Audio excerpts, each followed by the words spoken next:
and you just walk and spread it around. This is my favorite task. We employ people with intellectual and developmental disabilities, and we offer them a welcoming community. We also grow organic vegetables along the way, and through all of that we teach our growers basic employment skills. Jack, why do we start our seeds in trays? So they can grow faster and then what do we do? put them outside when they're partially grown. Yeah. I'm always showing the employees how to do everything step by step. So I really try to stick with it until they fully understand. Then I slowly back off. And my goal is to get to the point where I can be like, all right, so-and-so, can you please go transplant? They know how to get their tray, what tools they need. But other days, we just have to get the job done. Like today we had to spread seed, so it was raining, but we had to do it.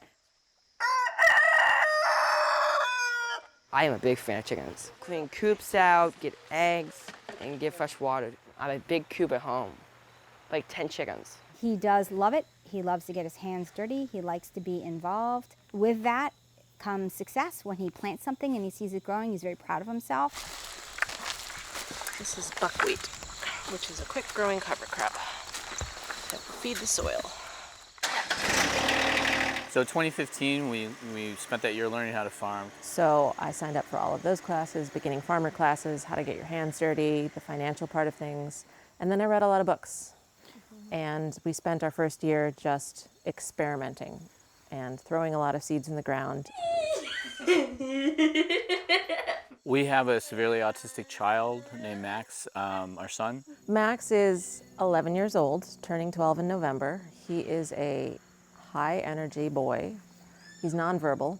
Being out here also gives him an opportunity to burn off some of his energy in a way that we couldn't give him when we lived in the middle of Washington, D.C. So Max was the inspiration for the farm, but he wasn't the whole reason we did the farm. People with those developmental and intellectual disabilities have an over 80% unemployment rate, and we're trying to change that. When people are not in the employment picture, they end up being socially isolated, as I mentioned, and it also puts financial burden on families. Sprinkle fertilizer on top. Yeah, why do we add fertilizer? For this thing can grow. Farming really helps people with developmental and intellectual disabilities because it's a lot of small tasks that you need to do with your hands, which a lot of people might not have great hand-eye coordination or something like that. And it's also a lot of fine motor skills, which can also be really difficult. They can learn that, all right, the world might be set up this way, but I can make accommodations for myself. I can go outside the box and create a tool that's going to help me get the job done no matter what. Hey, Josh, want to give me a hand? Yes. With the goats? We want to be a stepping stone. If somebody wants to continue to work here, that's great, but if they get another job outside of here, we're thrilled. We moved out here to kind of build our own tribe and surround ourselves with similar people, and I think we've succeeded in that.